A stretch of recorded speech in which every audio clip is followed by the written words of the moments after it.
Hey, what's up mga kaballers? Maligayang pagbabalik sa aking channel. Halina't pag-usapan natin ang balitang Warriors Center. Pumirma na ng kontrata, pabor pa kay Draymond Green. At ang balitang Kevin Durant hindi pa rin makakapaglaro sa Paris Olympics. Tara na't pag-usapan natin yan dito sa Basketball Hotshots.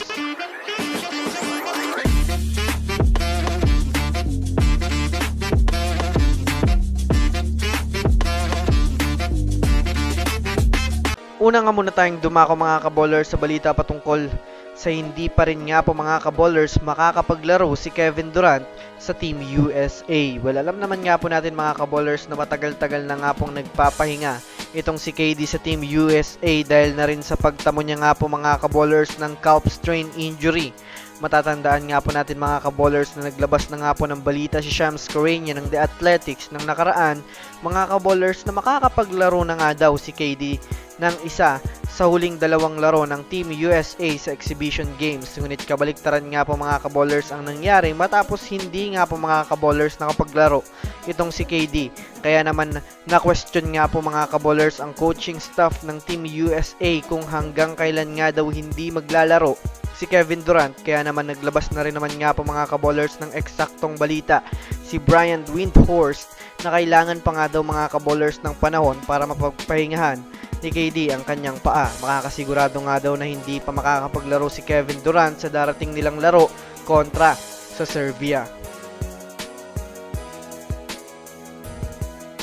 Samantala, dumako naman tayo mga kaballers sa balita patungkol sa pumirma na nga po mga kaballers ang isang big man ng Warriors.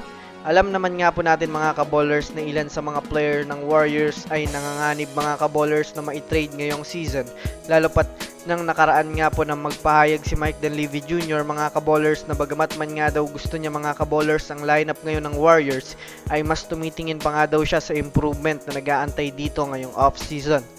Ngunit ngayong off-season nga po mga kaballers nga ay nabalita mga kaballers na isa sa mga big man ng Warriors na ginagamit ay official nang mananatili mga kaballers para sa susunod na season. Ito nga po mga kaballers ay si Kevon Looney na binigyan pa nga po ng contract extensions para sa susunod na season sa halagang $8 million na nangangahulugang malaki pa rin nga po ang tiwala ni Mike Dunleavy Jr. na makakabawi itong si Kevon Looney sa susunod na season. Kaya pabor naman nga ito mga kaballers kay Draymond Green dahil na rin naman sa ayaw rin nga po nitong mawala sa Warriors itong si Kevon Looney bilang isang big man at bilang isang kaibigan.